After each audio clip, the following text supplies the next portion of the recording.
Welcome to the podcast. I am Shane Barker, your host of Shane Barker's Marketing Madness podcast. Today, we're going to talk about video content marketing strategy. My guest, Lisa Beyer, is the founder and CEO of the Beyer Group, a boutique agency that specializes in public relations, social media, and branding. Listen as she discusses what kind of videos are trending and which brands have a killer video marketing strategy. So cool, let's get this started. So we always have Lisa Beyer today, guys, on the podcast. We're really excited to have you, Lisa. Thank you for spending some time with us today.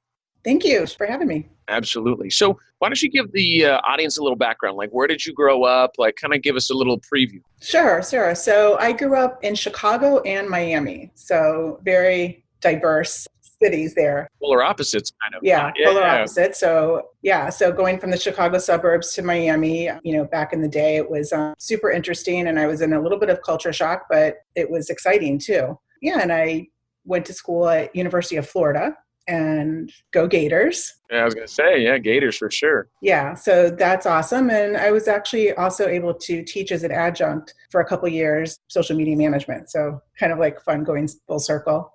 It's funny. So when I was down, I did some consulting work down in Florida for a few months. I actually lived down there while my wife was going to nursing school. She's like, yeah, go do your consulting thing. So I was down there. It's crazy, like how big of fans they are of the Gators. Oh, yes. I don't think people really understand the magnitude of it. Like when you say go Gators, it's like, it was everywhere. Like I've seen college or I've seen football, like NFL teams that weren't promoted or didn't have like the loyal following. It was crazy. Yeah, definitely. And my household is a divided household. So my husband graduated from UM and my son graduated from FSU. So certain days, those football games, like we, are on separate sides for sure.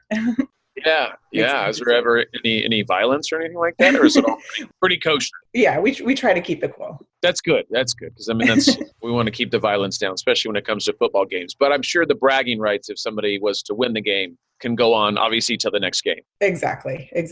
So we have to kind of pass the torch. Yeah. Well, hopefully you keep the torch. But yeah, if you do have to pass it, then that can be a difficult moment. So awesome. So yeah, you definitely have some different football teams there, right? Everybody kind of going at it for their division.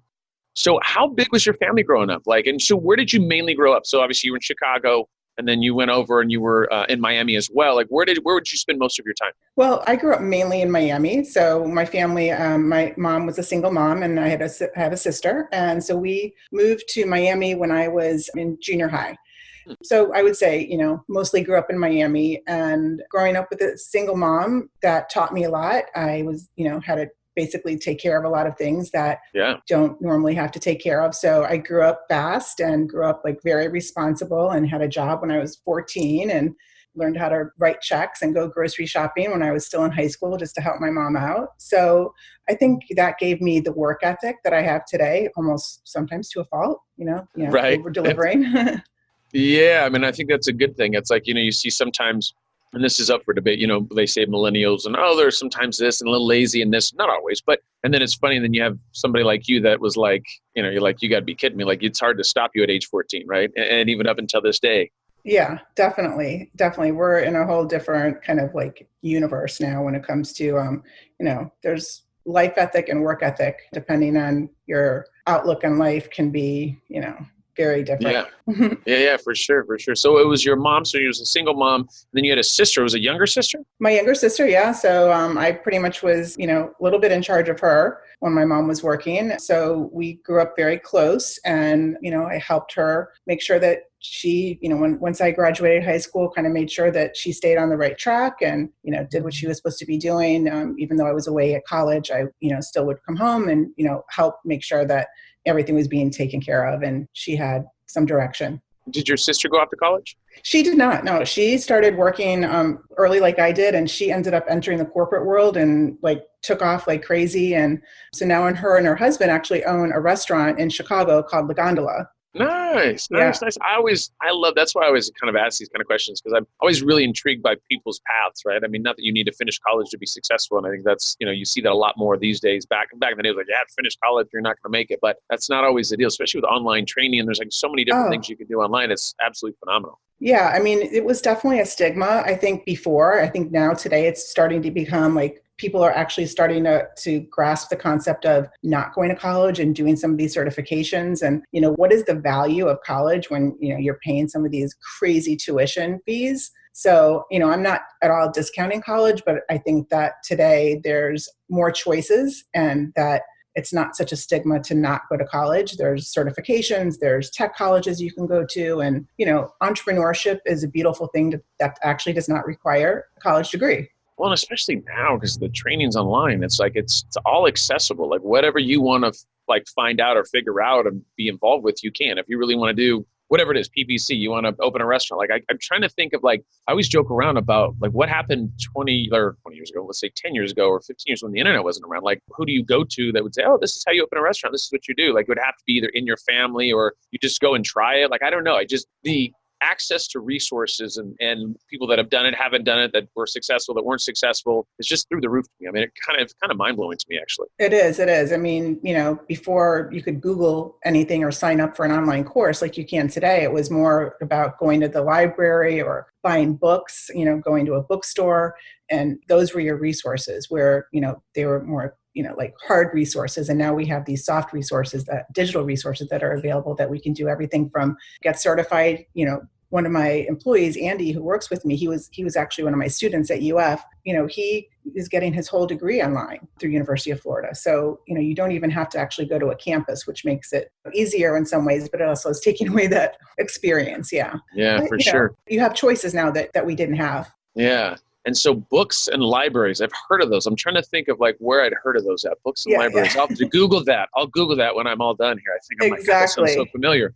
No, I'm being facetious, obviously. Yeah, it is. It is kind of awesome. So you actually have a student that actually was part of your course at the university in Florida, and now they're actually helping you work for your company. Yeah, I actually have three of my former students working with me. That's awesome. Internship style, or actually work for you? Work for me, yeah.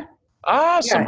Well, you kind of knew what they were getting. That's kind of nice. You can get, because I taught at UCLA as well. So I didn't, now I only did it for a few quarters and I'm still in their system, but it's funny. I'm trying to think of any of those. I don't know if I would have hired any of them. Not that they were bad people by any means, but most of the people that I taught was a later class. So the idea of it was people that are already in their profession, I guess. So it's not that I would have had the opportunity to hire them, not that I wouldn't have hired them. We kind of rephrase that. Yeah. Well, if you think about it, it's a great funnel, if you are looking for interns or, sure. You can funnel them out also to anybody else that looking.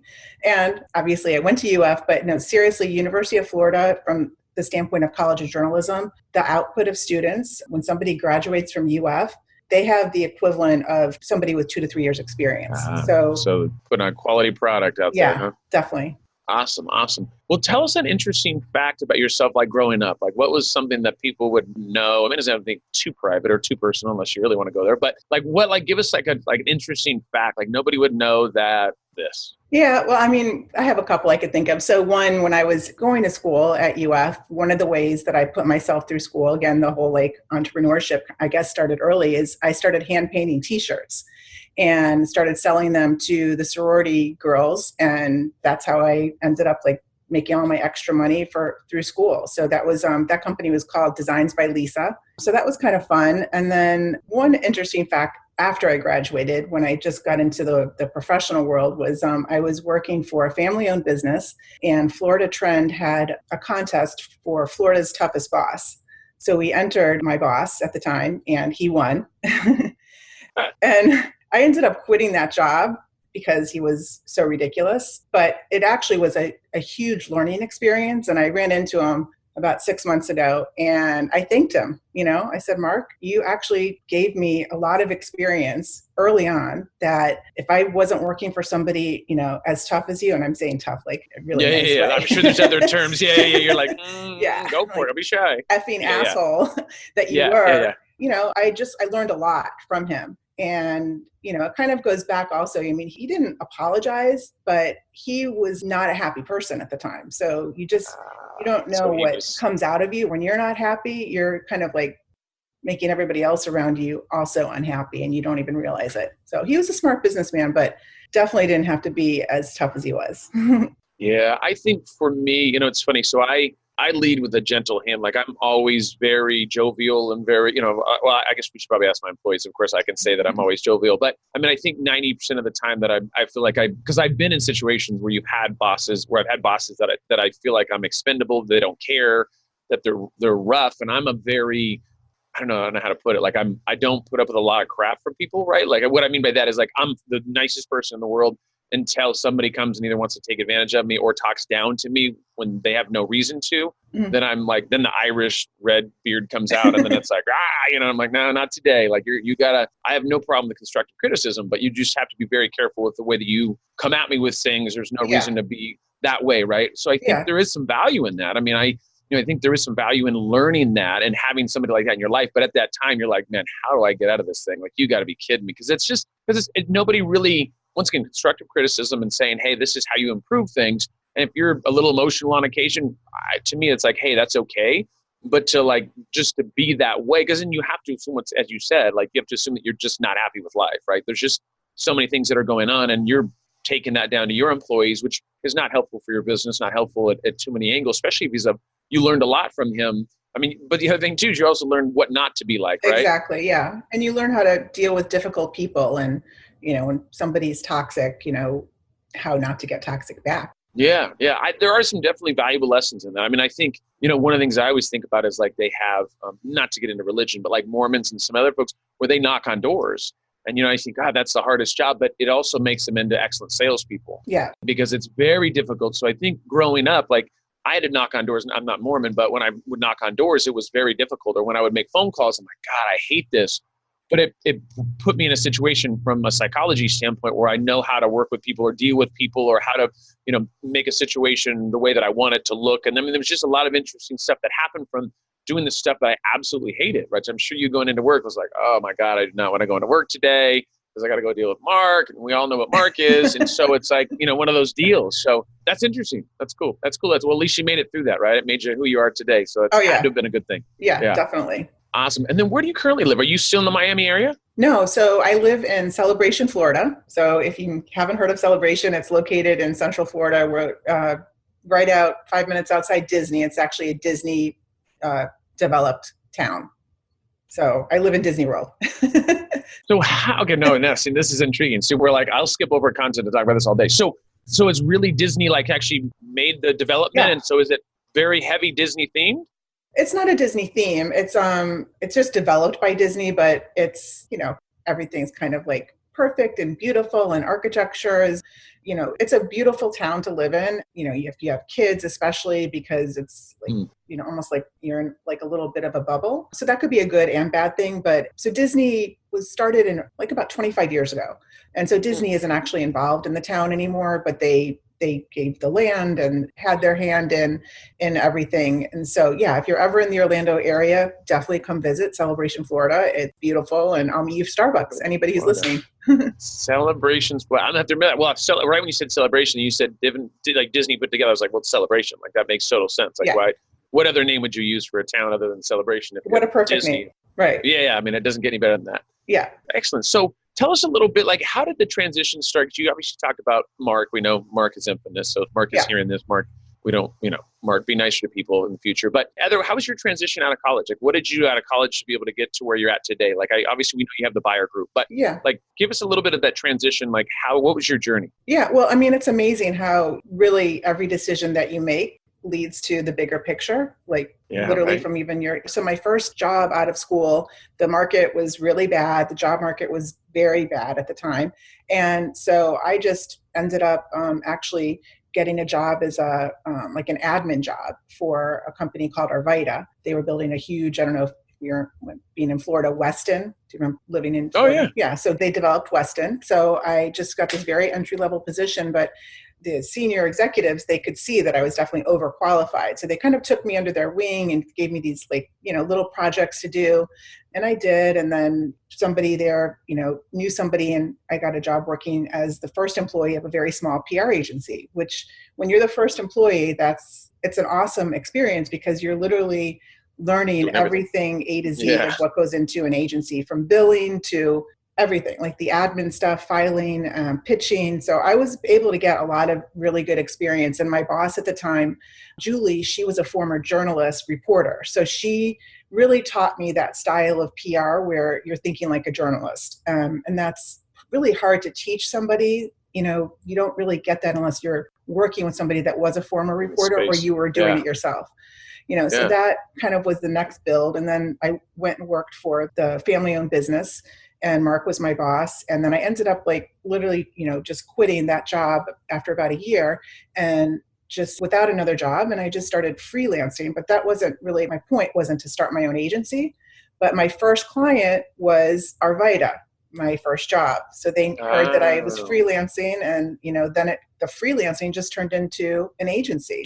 I started picking up clients and getting help, like different divisions of Arvida, their country club, their athletic club. So, it's amazing. Some of my friends were like, oh, you're taking an admin job, you have a college degree. I'm like, well, if you make the most of it, you don't never know what can come of it. And so it was just basically the beginning of my agency, being able to pick up significant clients. And, that really like paved the way for new business development and establishing myself. Yeah, that's interesting. So I think, it's funny. I think you could make like just, people say just being an admin. But the thing is like if you have drive and you at least somebody in the company that recognizes that, then you can move up fast. I think it's just getting your foot in the door, and once again, it was a small enough company, I think, that you had some eyeballs on you. So people recognize it. If you do that for, say, a company that's got 10,000 employees, it become a lot more difficult to be seen, right? I mean, people are like, hey, just come in, do your admin work and then get out of here. I think, especially with all the different roles that you had and the things that you were doing, I think that's really awesome. You had that opportunity. Yeah, definitely. And that was my first agency that I started. I had a partner who was a graphic artist, so that our differentiating factor was, we were able to bring branding to the PR services. So that set us apart from other PR agencies at the time. Gotcha. So obviously you had a lot of experience. I mean, how long have you had the buyer group for? So the buyer group, it was established in 2005. And prior to that, my first agency was called L&L Communications. My partner was Lisa L&L, Hello. Yeah. And then we had another partner buy in, and that transitioned to a new identity. It was Moxie Group. And then those partners just decided they went in different directions. So I kind of absorbed the clients and rolled it into the buyer group. And it was actually perfect timing because we had attracted a lot of tech clients, it was during the big .com boom and bust. So we started doing PR for these .com clients. And that really was a super critical turning point because we had to go from, in a PR agency, you have a year to do a campaign or 6 months, condense that down to, okay, they're trying to get investors, to invest. So it was boiled down to a week. Like we had to get PR fast. So that really taught me the digital side and how to use Google to leverage. And, I was doing SEO and PR before I really knew what SEO was, all these little hacks. So, that was, I saw the light of the possibility of optimizing public relations using and leveraging search. So that led me in the direction of, becoming as proficient as possible in SEO that I could apply it to public relations. And that was a huge, it's not that different today, but still PR agencies today are still, in my opinion, very much archaic. They're not really optimizing like they can leverage search and social. Yeah, I think there's a huge, huge piece there that they're missing. I know that for a fact because I have a lot of companies that will come and say, hey, we're going to hire this PR company. And I'm like, yeah, but you're a tech company. There's just a lot, unless they have those relationships, because a lot of it's old school PR, which can work, right? I'm not saying radio doesn't work and TV can't work and stuff like that, but you really have to be savvy online. Not all the time, but I think a good percentage of the time you want a presence there and you want somebody that knows what they're doing in regards to that. So it sounds like you have both those, huh? Yeah, awesome. Definitely. So the difference between the buyer group and other traditional PR agencies is we really use search and social as part of the PR strategy as much as it makes sense to match the brand's business goals and objectives. So I just feel like there's a huge opportunity also for media outreach, which there wasn't 10 years ago. So the number of blogs, the number of podcasts, the number of media outlets online, if you just visualize how much that has grown. It's crazy. So there is still definitely a place for media outreach and leveraging that with using search and using social to reach your audience, whether it's the journalist or just your personas, is something that is critical today to really reach your audience in an organic way. So and you obviously you've authored, I think, well, you've got the Social PR Secrets was a book that you authored. Did you write that book because you said, my God, there's a huge need in the industry and it's like, I kind of feel like I need to get some stuff out there? Or was this something where you're saying, hey, I'm going to develop this book and it was kind of a lead generation type thing so then people can read it and go, hey, looks like Lisa's the person I want to work with? And I mean, what was your purpose behind writing the book? Yeah, well, the first edition, I think, published in 2013. So that one was literally, it came from me just saying the same thing over and over again and educating clients, I did a lot of speaking, I still do, doing workshops.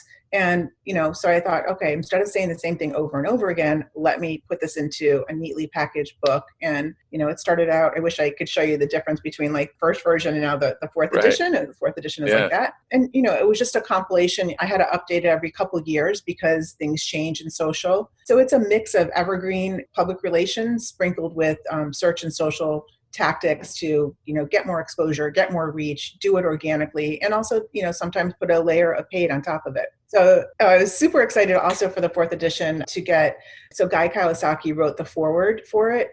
And, that really just I was so honored. I still am so honored from that because he's such an icon. And he's also a believer in social media and the power of it, but also the power of public relations and doing it the right way. Yeah. Well, he's definitely an advocate for that, right? I mean, he's done a phenomenal job for himself in regards to building a brand and kind of putting it out there. I mean, anytime Guy puts his stamp on something, I think things go pretty well last time I checked. So, okay, so we talked about, so you wrote the book, and obviously the reason we're talking today is about like video content, right? That's kind of the premise of this. So where do you feel like the biggest places that businesses are missing out when it comes to video content? Like, is there something, I mean, other than producing the videos, but like, what do you think, like, if you look at most businesses are missing out on this part of the video or missing this in their video strategy? Well, I think that just in general, I think the majority of businesses aren't taking advantage of video. And that's a decision now. So video isn't a secret. It's not like video is like chatbots today. Maybe how do we do it? Yeah, we can understand why maybe not every single company is taking advantage of Messenger and chatbots, but video is no secret. So not doing video is a conscious decision. And so if you're not doing video, somebody needs to figure that part out for that brand. So if you are doing video, the good news is not everybody's doing it. So you can, it's not saturated, right? It's not like, oh, mobile, of course, everything needs to be mobile today, right? Yeah. So I just feel like brands need to incorporate video that makes sense for them and maybe start in small steps. I think that, one easy area to start in is Facebook Live because you don't need to have any special equipment. It's free. Yeah. You can do it from your mobile device. You can do it from your desktop like we are right now. You can repurpose it, download it, upload it to YouTube. You can turn it into a podcast. I mean, there's just so many ways that you can easily jump into video and just start with something as easy as Facebook Live. It is, a little bit more saturated than it was a year or two ago, but video in general is not saturated. Yeah, I think that's the thing. This is a common thing that I talk about with entrepreneurs and people that have their own business, and instructors as well. We're talking to a number of instructors. It's like, that's really the deal. Is it doesn't have to be perfect. It really doesn't. And just start. And I know it's uncomfortable. Your first video is going to suck. That's the only thing you can guarantee. It's like you just got to do it. It's like anything else. I think that's the hardest part is like just doing some, like you said, like live is like Facebook Live's easy, right? I mean, you click a button, you're live, and then there we go. It doesn't have to be overly prepared or, have the whole camera crew set up and you're spending 10 grand to do a video. There's the resource with your phone. You can do anything, like literally do anything. You used to just make phone calls. Now you can do everything except make phone calls almost, it's like, it's pretty crazy. I think the thing is just getting that start, hitting that start button. It is. It's hitting the start button. And also I see this with larger companies. It's harder for larger companies to hit the start button because there's so many approvals that need to get to take place. Yeah. And so that's going to hurting the larger companies, just like larger companies getting into social. Now, of course, every brand is on social, but when social first started popping up, not every brand was incorporating social. They're like, oh, let's just let the intern do it type of thing. Or, we can wait on that. Let's not invest in that. We know how well that turns out. Yeah. Yeah. That's awesome. So I was kind of thinking about this in regards from like a marketing perspective, if I was a marketer and if they were already doing some video, or let's say they weren't doing some video. I mean, do you think the business and the marketers are the same in the sense that a business should just start and the marketer says, hey, listen, should they just, how would they integrate video into their strategies? Is it kind of the same thing as the business, do you think? Well, I think so. I think, using video to tell your story, I'm just coming from the PR perspective. If you have news, get on Facebook Live and announce it. Let the video allow you to share your news. So you can use it as basic as that. And that is pretty basic. If you announce, maybe you're launching a book, maybe you're launching a course. So using video, and, I have some examples of marketers that are, I think, doing great jobs with video, just announcing it or going live or just interacting with their audience, doing an Ask Me Anything for 15 minutes, is a great way to just have like natural interaction with your audience. That's awesome. And I think we'll probably touch on that a little later, because I think that is important to touch on in regards to, like, I want to talk to you maybe about the marketers or the people that are doing a great job in regards to their video strategies as well. But I did want to talk to you about, you have one of your new projects. So you're a little crazy in regards to projects, because you might be in the same, maybe graduated from the same school I did, like, hey, we can't have enough projects and we have to keep doing project on top of project. So I don't know if you're on any medication, because I know that I should be. So I was going to probably ask you that off the podcast, if there's anything to slow down this process in our brain, but we'll figure that out one day. I figure I'll just naturally slow down somehow. I'll get hit by a rock or something like that and then pop back up a few hours later. But so tell us about, so we got digital detox secrets, right? And so tell us a little bit about that. I mean, really what you're looking at is how to really be more productive and increase your happiness, right? Because I think obviously these days, digital's everywhere, right? And I think there's some value to it, but it's also like drinking water out of a fire hose, right? I mean, there's so much out there, and you get very easy. I mean, I get these updates on my iPhone, and hey, Shane, you were on your phone, 17 hours this week. And I'm like, oh my God, that's so unproductive. Like, some of the stuff I'm responding stuff and doing things, but I'm assuming that's what you're looking at, is like, how do you maybe optimize your life where you're being more productive, but you still include this stuff called happiness, which I think that is something that's very important in this whole process. Tell us a little bit about what you got going on there. Yeah, so Digital Detox Secrets was actually came about when I was writing Social PR Secrets. So I was having a hard time finishing the first edition, and I had a business coach say, Lisa, he knew I did yoga. He said, go, drop your daughter off at school, go straight to a yoga studio, straight from the yoga studio, go to the closest coffee shop with your laptop and just write for 2 hours, 3 days a week. Okay. So I had been working on my book for about a year, and I did that for 30 days and I finished the first edition. So it just made me realize that you can sit in front of a computer and try to write, or you can create space in kind of your brain and like get to a mental place where the writing just like flows out. And so I just realized like that's a great example like of creating space in your life when your life is super busy, that it's actually going to help you in be more productive.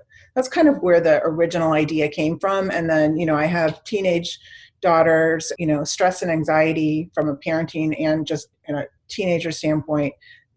I thought, hey, I'm a social media expert. My daughter, is going to be on Snapchat and Instagram. Like, I can handle this. Like, I understand what's going on. But there's so much that, even as much as you might know, that's going on in teenagers' life right now. So that really inspired me from a parenting standpoint. So the book is divided up into 3 sections: business, personal, and parenting somewhat. So for the business, it's more for the entrepreneur. How are we going to balance out like being on 24/7 because everybody expects us to, a mompreneur that is maybe being challenged with work-life balance, to parents who are just also looking for help and support and how they can help their kids manage this digital life that they're in without getting taken down by depression and anxiety and stress. I mean, those are real things. God, it's crazy. Like, I can't imagine, because junior high and high school are just hard, especially for girls. But I just think it's just hard. Like, it's just never an easy time. And I can't imagine adding a layer of social media, because then it's like, well, at school you have 2 people you're dealing with or something like that. But social media opens it up to the world, right? Like, you could be bullied or harassed or have anything that has a huge impact on you because you're very impressionable, right? Like, everything that happens is like the worst thing ever that's ever happened. Johnny breaks up with you, you've been together 2 weeks. Oh my God, this is the worst day of my whole life, But I just think I can't imagine that extra layer. And I think you talking about that from a parenting perspective, but also from a business perspective, is important, because I don't think parents really understand like that extra layer of what that means, like what that brings to how it, like, as things are already confusing at that age, and it makes it 10 times more confusing, right? Because now you have all these other things and these pressures and stuff that you do. And I felt that a little bit like with social media and stuff, like, oh, you got to be here and you got to do this. And, you get this anxiety of like, oh, I've got a new platform. I got to jump on there. I got to do this. Or I got to do that. And it's like, there becomes a point where I'm like, you know what? I just don't want to be on 10,000 platforms, right? And I don't have the bandwidth for that. And I don't necessarily have to be, right? I don't have to be on TikTok. I just don't, right? I mean, of course, great. That's a new hot place where everybody's at and it's a real young demographic, but that's not my demographic. So I don't have to do that. So I think it's interesting when you talk about detox, because I think that is, I know people, and my wife is very strategic about detox. And what I mean by that is we'll go to like a resort that's like in the middle of nowhere, and she'll go like, oh, we're going to go like to Lake Tahoe. And I go, oh, sounds good. And I'm like, this isn't Lake Tahoe. And they're like, oh, cell reception was gone like 45 minutes ago. And she kind of looks at me and goes, oh, I didn't know that. And I'm like, oh, you didn't, did you? Little detox for Shane. Yeah. Well, I got another funny thing. So my wife, and she always goes, are you going to bring your girlfriend on our trip? And my girlfriend is my laptop. Mm-hmm. So she dubbed it my girlfriend. And so anytime she's like, well, you're going to bring your girlfriend? I'm like, where are we going? And she goes, you're not going to have reception. I'm like, okay, well then I won't bring my girlfriend. I guess I'll leave my girlfriend at home, which is super awkward to say out loud when my wife's asking me, were you going to bring your girlfriend? And I'm like, I don't really have a girlfriend, obviously, but it's just a laptop that I'm very close to. But interesting. So and how long have you been doing that for, the detox? Well, I'm finishing writing it this summer. So I'm sending it off to the publisher at the end of July, and hopefully it'll be out, like I'm hoping around September-ish. Mm-hmm. Yeah. Okay. And so I have another question for you. So I'm going to switch gears a little bit, like kind of talk about the video stuff a little more as well, because are you like, what kind of videos do you see either for yourself or for clients? Do you do a lot of video work? I guess that's probably my next question. I do. Yeah. Okay. So it's just part of the PR strategy, whether it's for myself or for a client. Yeah, got to be in the screen for sure. Mm-hmm. And then what kind of videos? I mean, I guess I'm sure this depends on the client, but like if you like how-to videos, educational videos, like what have you seen that have performed well? I mean, is there anything that you said, wow, for these types of clients, we've done these kind of videos and it's absolutely crushed? Yeah. So I think right now trending is the docuseries or the web series. So one of my clients is launching a video called Pay the Invoice. And it's basically, she brought on 7 agency owners, brought them to New Zealand. Her name's Kat Howell. I don't know. Yeah. So she's launching Pay the Invoice. So it's basically a docuseries following her and these agency owners around, where she's basically, taking them under her wing and showing them the ins and outs of running an agency, optimizing your agency. So it's following them through. So I think it's a super creative example of, creating a docuseries or a web series. Another example that, a bigger brand would be Deepak Chopra and Oprah Winfrey. So they launch I don't know if you follow them, but they just launched today the 21-day meditation program. That's free. So it's free for the 21 days as long as you start on day 1 and you keep doing it each day. But, once it's day 5, day 1 isn't available anymore. So it's basically like an intro to this package that at the end they end up selling it, for $20.95 or something like that. So you get to do it for, the first launch for free for 21 days. It's not exactly video, but that's the same idea as the docuseries or the web series, where they're dropping 1 video a day. That's, it's a story that has a beginning and an end, or it's part of a series, maybe it's anti-aging. And so each day is focusing on a different subject within anti-aging. It's free. And then at the end, it expires. And then if somebody wants to buy the whole series, they can. And then it comes with the program and a package and, different types of content. But you get the idea. So the docuseries is, super creative and super trending right now. And a lot to be learned from some of the major filmmakers that are doing it and doing a great job. Yeah, I didn't know that. I didn't know that Oprah, I didn't know that they had that came out. It came out today, huh? 21 days. Yeah. I know that's always really awesome, like when they do the thing where you have to watch this, and then if you don't, then you miss out on it, and then you lose. I mean, because by the end of that, you have somebody that's 21 days, it's pretty much, they've developed a habit of watching this. And so now they're, the likelihood of them, you're going through the 1,000 people, right? And you're going to the 500 people that are absolutely soldiers and that finish the whole thing and then are ready to go on to that next step. So I can imagine the conversion rate at the end of that thing. If you've gone through 21 days, on day 22, you're like, what do I need to do to pay for this thing? Exactly. Like, you got to be kidding me. Like, what just take my card for God's sakes and give me give me my 20-second video or whatever. Right. And then, it's beyond whatever that is. So maybe they're getting, more of, more content or books or things like that go along with it. And then also, just imagine the retargeting opportunity for everybody that's watched the video, just so it's definitely something that is trending. And, if you even Google docuseries, there's not that much information on it right now. So that's what I'm hot on. Yeah, absolutely. That's kind of awesome. So Who would you like, in your opinion, who's like crushing their video marketing strategies right now? Like, who do you look at and go, okay, I need to be like that when I get older or something? Like they're just doing like an awesome job. Yeah, well, I already mentioned if you just look at Digital Distillery, Cat Howell's Pay the Invoice, and kind of follow that, like I just think it's brilliant. So GoPro, I think they kind of set the like this whole like video craze up. But I don't know if you go back and you followed like any of how they did their video marketing. So one thing they did is they they start all their videos out with, hey, is this thing working? Like so it's almost like so authentic that looks like it's a mistake. But what they ended up doing is they released their intros and their outs, made them public so that anybody could just go and create their GoPro video using their intros and outs. So they had all of this like incredible user-generated content that all of their brand lovers made. I mean, how brilliant is that? Yeah, it doesn't get any better than that. I mean, once you have people that are naturally putting out their content and they're like setting them up to be successful, it doesn't get any better. Yeah.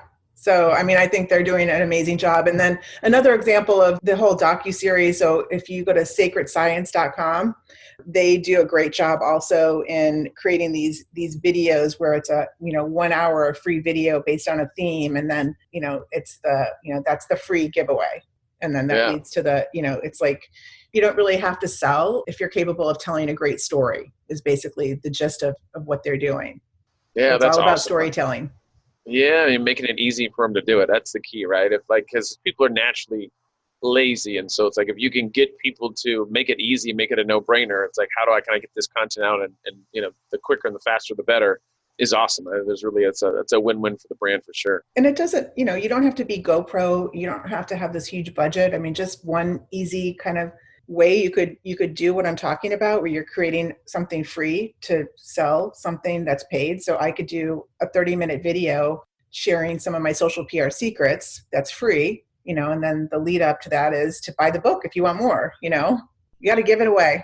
Yeah, it is. I mean, and that's what's funny. We started that probably 7 years ago, or maybe 8 years ago when I started my blog. I was like, I think we need to just give more information, like give it everything. And people are like, you got to be kidding me, but then everybody's going to know what you do. And I'm like, yeah, but if they read it and they can do it, they're going to do it anyway. It's like, real at the end of the day, right? So it's like that's how we kind of jumped, or I kind of jumped into the thought leadership stuff, was because we just started giving out information and said, hey, let's just, we'll pull in leads if people want. And naturally, I don't need to sell them anything. I want them to go, wow, this Shane guy seems to be pretty smart. And and then, hey, we want to reach out to him because we've read his blog posts and that's kind of stuff. And I've talked about this in the past, but that's how I got my job at UCLA. It was not because I applied for the job, it's because they reached out to me and said, hey, we want somebody it was a personal branding, how to be an influencer course. We want somebody who's a practitioner. And so if I wasn't writing that content, if I didn't have that content out there, there would have been no knock on my door for that. Oh, yeah. Right. So that's what's interesting. It's very similar. That's how I ended up teaching at UF for a few years, because I wrote Social PR Secrets. And they didn't want somebody that was just teaching out of a textbook, social media. They wanted somebody that was out there, practitioner, and, could share real stories and getting it done. That's awesome. So what video marketing tools can you not live without? I mean, is there any video marketing tools? I mean, I know you talk a little bit about Facebook Live. Is there anything else you tell your clients, like, hey, you do this and you have to, here goes some tools that I think your tool set that you use? Yeah, sure. So Be Live is my go-to. So to do my Facebook Lives, I use Be Live. So it's a platform that allows you to kind of do different types of interviews. So it would be like a split screen where you could then, kind of like CNN type, or news, you can interview multiple people at the same time, and you have different sliders up. So that allows you to kind of like tell the story while you're doing the video. So that's one. This other one is called Lumen 5. I don't know if you've heard of it, but it's amazing. So, how many clients or, brands are, like we said, oh, we're not doing video yet, but we know it's important, but we're not doing it. We just don't have the resources. Well, if you have a blog, or this Lumen 5, you just put the URL of the blog post into it, and it creates a video from your blog post. It's amazing. You have to check it out. Wow. Lumen 5. Now that might become my new best friend. Yeah. It'll take like your subheads and turn it into a short video. I mean, and you can bring in the images from your blog, or you can bring in stock images. That's like a no-brainer. Yeah. I mean, let's put it this way. I'm so excited about it that I'm doing a Google search as we podcast. So that's how excited I am. I'll have to check that out when we get off here. Yeah. And then my other kind of like hack, I guess you could call it, when I'm doing my own videos. So I'm part of a bunch of mastermind Facebook groups, and I'll do office hours once a week, and then I'll have people are asking questions. So I like, instead of to just respond with a comment, I'll create a video for the response. And I really, just to kind of get creative, I use Snapchat to create videos because of the filters and the different lenses that you could use, just to create like a video selfie of me, explaining something or answering a comment, or, just to give it a little bit of like creativity. So you can also do it in Instagram. You could create your videos, using Instagram stories filters as well. Doesn't have to go live. You just download it to your camera roll and then you upload it to, whatever you're using. Another, like, I really love this idea of using video to kind of, when you send a proposal, like just to walk through a proposal with somebody, it's just gives it a very personalized touch. So I'm smiling because that's what we do. And that was like okay. one of my, that's absolutely, we use Loom. So there's we use Lumen. So what we do is that's exactly what I'll do is I'll go, hey, here goes the proposal. Hey guys, want to run through the proposal with you? John, hey, it was nice meeting you the other day. And then the people watch the video and you can see if they watch the video. And it is very personal because when you send a proposal, it's like, oh, with this, did he mean this? Or what was this? And when this, I'm really confused on that one part. And with this, it's like, then they don't want to jump on the call again. It's like, I can just clearly within 2 minutes, 3 minutes, I can explain everything, let them know, hey, some people are worried about this. There's not a problem with that because of this. These are some of the things you want to look out for this. And it's just a real easy way to be able to get in contact with people and have more of a personal touch to it, right? Because an email is very dry and very like, oh, this guy just wants my money. But if you add a little personality behind it and do that kind of stuff. So I'm a Loom abuser. Like I think I probably have like 900 videos on, like, between my team and everything. I do a video for everything. Like if somebody writes a long email, I'll just answer it in a thing. I'm like, hey guys, this is going to be a lot easier for me. I'm just going to answer this in a video and I can send it over to them within a minute. Yeah, it's so much easier. Yeah, for sure. Long emails are my pet peeve. I hate when somebody sends me long emails. It drives me through the roof. Like there's very few things that drive me nuts, but if you send me an email that's got like 19 questions, I shut down. Like, I'm just like, okay, that I have a small attention span. Like you can tell from the way that I talk fast. I want to move fast. I'm always in sixth gear, but you ask me 19 questions and it just drives me batty. I'm like, okay, I'll assign it to one of my team members and say, hey, you guys need to help me out with this. Answer 14 of them and I'll answer the 5 that like take that I have to. Cause to me, it's just like a respect of time as well. Like, it's like, why are you asking me that many questions? Like we could jump on a call real quick or something. So I don't know. Anyways. Yeah. So clients, you send me 19 questions, just know that I secretly don't like you. What you just did to me. Done. Yeah, I'm like, I don't know why it keeps going to spam. That's so crazy. Anything over 4 questions that goes to spam or it gets deleted. It's so weird. My computer has this weird thing. I don't know who trained it to do that. So odd. Probably me, actually. Yeah. And working with the media, you have to be, brevity is key. You just have to get to the point. And so, I just put myself in the position of when I'm receiving emails, like you said, like your bandwidth is whatever it is, the media, the same thing. So like when I'm sending emails to clients or anybody, I'm trying to be super respectful of like, okay, what's the point? Like we don't have to get into all the nitty gritty. Yeah. No, just keep it short and sweet. I love those emails. In fact, you don't even have to put a period on it. For me, like, I'm just like, just hit me with the facts. Like I don't need I had one guy, this is one of my old, he'll never know because I had hundreds of employees for this business, but one of my old businesses, this guy used to send me crazy long emails. His name is Jeff. I won't say his last name, and he used to send me his emails that would send me into a tizzy because he was very like analytical and he would just explain everything. Like, Shane, it was great seeing you the other day. I'm sitting in my chair and I was thinking about this as I'm, reading this. I'm like, dude, please just send me what you want. Like, just hit me with a few questions. And it used to drive me nuts. And I told him, I was like, hey, bud, I love you to death, man. Like, your brain is like very different than mine. But like anything over like 4 questions, you're going to cause me to have to like heavily medicate myself or something. So I just need you to like, just get to the point. And he couldn't do it. Yeah. And so I think I fired him, but no, not really. I think he stayed around for a little while, but so it was one of the things that used to drive me nuts. Like, oh, no, just keep it short and sweet. Let's just keep it short and sweet. That's better for everything. So, when we talk about video marketing, what is the one thing that you see like marketers doing wrong? Is there anything that you look at, you think, God, I wish they would quit doing that? Is there anything that like just gets your goat? Well, I just think when you see marketers or brands just trying to sell too hard, you don't really need to sell if you're telling a good story is basically, the point. And I got that inspiration from Ron Lynch. And, it's just, If you're putting in the hard sale, then it's probably going to ruin the video. Yeah, because people should know what you do for the most part, right? Yeah. If they need to figure that out, they're going to go and look you up and see you do this or you do that. But really, you're selling your expertise or knowledge. And then if they want to come and ask about services, that should be, it's icing on the cake, right? I mean, the idea is to show that thought leadership. And people go, God, who would I need to hire for PR? Oh, it's Lisa, who I've been listening to the last 50 videos, right? I mean, that makes natural sense. And I mean, definitely always, you should always be selling, but it doesn't have to feel like that, right? It doesn't have to come across like that. But yeah, always be selling, but just make them feel like you're able to give relevant content that is helpful to them. One day, like you said, they'll come to you and, hire you. You want them to stick with you. You have to realize it's about them. It's not about you, right? I mean, I think that's always the big thing is people want to but I want to tell them what I do, but nobody cares what you do. They don't, because there's 10,000 people that do what you do, unless you do something that unique. But if they want to find you, they can. It's really, you should be everywhere, and people can come and find you, look your name up, do this or do that. You don't need to overcompensate by telling people what you do every time you want to talk about what you do. Yeah, I think another mistake that I see clients doing is that everything, they want everything to be perfect.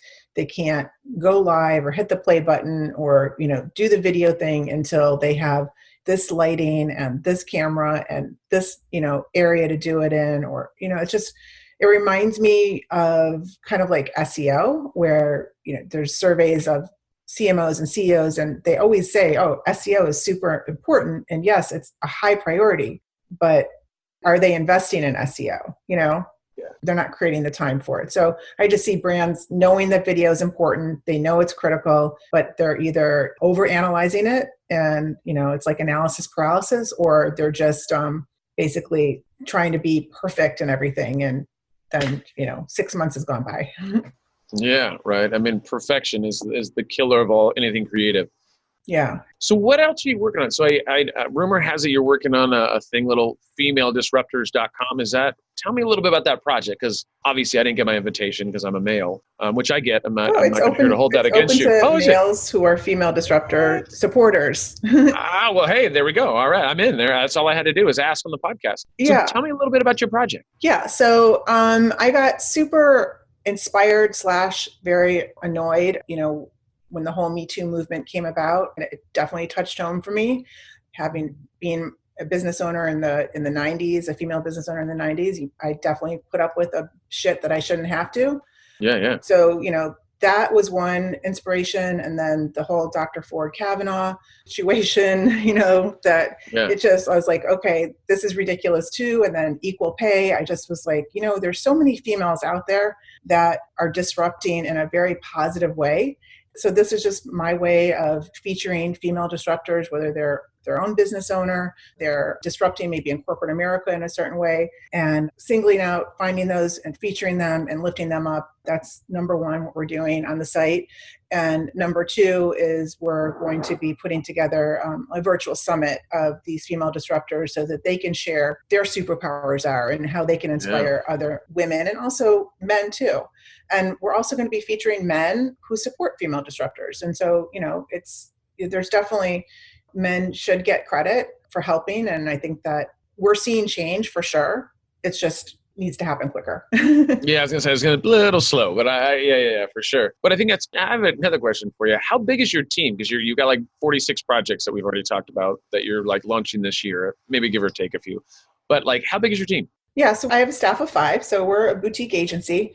I use a whole team of freelancers as well, in addition to the 5. So depending on the project and the client, I have somebody that helps with my book publishing side of things. And, the female disruptors, I have a team that's working with me on that project that believe in it and, are helping support it and lift it up. So it's not, my main focus is the buyer group, the agency side of things. I've really been focusing on the past year on scaling it up and leveraging my brand with it and just using these passion projects as, you have to sound like you have a lot of projects going too. So I just love doing like things that are inspirational and also disruptive. And I feel very passionate about digital and like how it can take down whether you're a business owner or a parent or in relationship with somebody. So I just feel like that's my kind of way of like giving, like kind of almost like my therapy is putting this together. And then the whole female disruption thing, it just, It just made sense. Well, and I Yeah. think the thing is too, is it sounds like you have good partnerships, right? The thing is you don't need to be in there every day, but you have people that are passionate about your vision of what you want that to be. And then people are helping you with those projects, which makes sense because you can't, it's difficult to be in the middle of every single project. But I do think you can tell that a lot of your other projects are passion projects, right? Or something that kind of hits Yeah. you over the head and you're like, you know what? I might not have tons of time to do this, but I'm going to make it work. We're Yeah. going to figure this thing out. I'm going to build this thing and we're going to see who's going to be behind it. And then you naturally have people that want to help you with it. So that's awesome. Yeah. And it also develops the culture of the agency. And also, you attract what you put out. So, I'm a big believer in health, wellness, yoga, meditation. So I like to work with clients that either also believe that or have that same chemistry, that same belief system, or those are the types of brands that I love to work with. Yeah. When it comes to female disruptors, I want to support other female disruptors, and like attracts like. So, it's part of the culture in addition to being the passion project. Yeah, you put it out in the universe, comes Yeah. back to you. That's awesome. That's Yeah. awesome. I was raised by hippies, so I get all that. I love that. I'm raised in California. My family is always like, all right, let's sip this out. Let's hold hands. Let's hug. I'm like, hey, I like it. I'm a big hugger. So that's where I'm all in for that, all that. Well, big hug out to you. Yeah, big hug back to you. So tell us a little bit, obviously you said you talk about yoga and you talk about like balance and the other fun stuff. Like, so you're also a certified yoga instructor. How often do you do yoga? I just did yoga today. I try to practice at least once a day, even if it's for 5 minutes. Not that I always do it every day, but that's the goal. And some people are just like, oh, I don't have time for yoga. It's a 90-minute class. So there's lots of ways to, there's an app or a website called glow.com where you can put in how much time you have, what level, and like I just did it this morning. I had 30 minutes, so I did it for 30 minutes. There's even a 5-minute class. Yeah. So I think it's the things that don't let any of that hold you back. Like and the same thing with reading, like, oh, I don't have time to read for an hour. All right, read for 10 minutes. Like anything, like it just to disconnect and, because obviously yoga, it helps you with balance. I mean, just mental instability. And there's just a lot of things that help you in regards to that because it takes you away from the real world and you're kind of doing your thing. And then I know for me, I do Pilates. That's only because I was in CrossFit and I hurt myself, and the higher aboves just told me, hey, Shane, you can't do any more physical sports for now.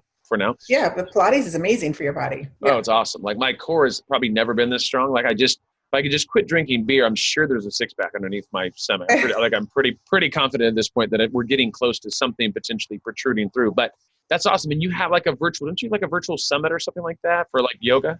Yeah. So that's, I was teaching a class in virtual reality, a yoga and virtual reality class as part of like this beta program on AltSpace VR. And we're taking a break over the summer, but yeah. So, part of my, the agency type of industry that I work with, I work with a lot of disruptive type of either types of brands or industries. And so AR, VR is definitely kind of like, oh, video's coming. Well, AR, VR is definitely coming. It's just like when everybody actually is able to embrace it. And that timing is definitely coming. We just don't know when. So it's just my way of kind of being able to dabble in VR and AR and just actually like working with the technology, working with the headset, being able to integrate yoga, which I'm already, teaching every once in a while. So it gave me the opportunity to immerse myself in these platforms like AltSpace VR, like Facebook Spaces. I don't know if you've tried that out yet, but it's where everything's going from a social standpoint for sure. So it's just my way of kind of like getting your foot in the door. Yeah, getting my foot in the door, educating myself without going crazy. And so what do you do? I mean, so is yoga your way to like recharge? Is there anything else that you like? I mean, because obviously you talk about, detoxing and yoga and all the fun stuff. Like, what do you do to recharge yourself? Is it usually yoga? Is that kind of your go-to? Or is it, hey, we take a family vacation for 2 weeks and I totally like don't use any internet. I don't use anything. Or like, what's your secrets? Yeah. I mean, I would say it's a mix. Like, my husband and I are going on a vacation for 10 to 12 days where we're going on a cruise in Europe, and purposely the time zone difference itself is going to make us disconnect because we're not going to be able to be on when everybody else is on here. So we try to do one of those like at least once a year. And then besides yoga, I use CBD oil as part of my daily dose of it. And it really does help whatever your body is needing. So if I'm really stressed, I'll just like take a little bit of it. If I want to go to sleep and get a good night's sleep, I'll take it before I go to sleep. If I, having a hard time focusing. So that actually kind of like, you've heard how meditation is the new superpower for CEOs, for the C-suite. So I think that CBD oil is kind of like that next trend coming because it's health and wellness focused. I mean, now people, in order to be, it's not seen as cool to like stay up and work 24/7, investors want to invest in companies where they have a healthy balance. Healthy balance. So, I mean, that's definitely like my newest thing that I see working. And I get my sleep analytics on my Fitbit. So I'm able to see a definite difference in my sleep quality ever since I started taking the CBD oil. It's funny. So I use CBD as well, mainly because I had some cannabis clients and stuff like that in the industry. And so we're doing some stuff for some cannabis clients now, but I found it to, it's helped me with a few things, in regards to your body and sleeping and stuff like that. Because I've had issues in the past of sleeping, because it's, you always got 10,000 things going and this, that, and the other, and being able to disconnect. Because I used to work a lot. I mean, I used to work 18 hours a day, which was extremely unhealthy. I was a lot bigger, probably 30 pounds overweight.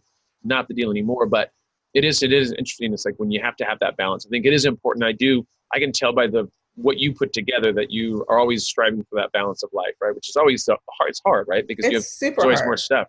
Yeah, it's not easy. Also, just to your point of like, we both seem to have that similar characteristic where we have a bunch of projects going. I mean, one thing I do, and I did this at the end of last year, I did it a couple months ago, is I just kind of like take inventory of what I'm actively doing and surveying on, or in what is serving me, or what if it's not serving me, then or it's not serving you, you need to stop doing it, because you can't just keep saying yes to everything. So, I was on the board for, the Celebration Foundation, and I just realized, this is not something that I can't do everything. So, I resigned from that after, 2 or 3 great years. And, it's just different things. Like if you're on a committee, or, if you maybe are helping a friend out, like there's just certain things that you just have to say no to, because all of a sudden you're going to be finding yourself completely burned out and spread thin, doing all these things for everybody else. So I've got to look up library, books, and then say no. I got to look that up, because I haven't. That was something that I've always been really, like my mom was always, she's like, do you ever say no? And I'm like, I think I did one time, but then I probably called back and said, I was just kidding. I'll help you. I think saying no is probably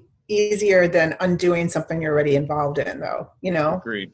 Yeah, because you've already gone down that road. Now you're like knee deep in the middle of it, and you're like, okay, now how would I get out of this? Yeah. So, I mean, you kind of have to balance those things out. And another thing and I just happen to have this book here. So I just started getting back to reading fiction. I probably for the past 20 years, all I've read mostly is just business books, or health and wellness books, or self-help books. And, it's amazing what I'm reading Big Little Lies right now. It's amazing what, just like you said, 10 or 15 or 20 minutes, just a reading of something, you're in a story that your mind is, giving your mind a break and focusing on something else. So I got a funny one for you. So I've been reading for like the last 2 years. I don't know what biker gang books. I have no idea where like it came from. there was one called Mongols, and I was like, it was like an Audible type deal. I was like, I'll listen to it. And like I'll read like, business, self-help, how to do this, and I'm like, now how to talk about how the Mongols killed all of the, not really, but I mean, it's like this like weird, I'm like really stuck on this. I'm probably going to jump over to like, ganglands or something now. I don't know what it is, but there's something that like the stories intrigue me, not necessarily the violence and all that, but just, I don't know. It's something that's kind of pulled me in, which is outside of my usual business and self-help and, help, whatever that is. Yeah. So it just, you got to switch gears, right? Yeah. Who knows? Maybe I'll join the Mongols one day and ride a motorcycle. Probably not. But all right. So we got our last question of the day. So if I was to give you, hopefully my wife doesn't hear this because she's going to be really mad if I give you a card that has a $50,000 lemon on it and not give my wife. But let's just start with you. If I gave you a card with a $50,000 lemon, what's a store would you go to go max it out? Where would you go where you said, oh my God, that's my store? It's such a hard question. I know. You're like, oh, come on, tell me 2 stores. Give me 3. Yeah. Yeah. Is there any one place? I mean, is there one place you're just like, oh my God, like my husband can't get me away from this store? Are you like, no, I'm not really that into that. I would get a vacation for the family. I don't know. Yeah. I think it would be, you said store. So if it was a store, I guess I would have to pick Neiman Marcus. And if it wasn't a store, I would definitely spend it on an experience like travel. I think that is something that you need to give yourself and splurge on and make time for, is having those experiences. So some sort of an experience I would invest and spend it on. Makes total sense. Well, Lisa, thank you so much for coming on the podcast today. It was a pleasure having you. Thank you. Once again, have an awesome day. Yeah. Thanks, Shane, so much for having me. I appreciate it. Have a great day. All right. Thanks, Lisa. Bye. Bye-bye.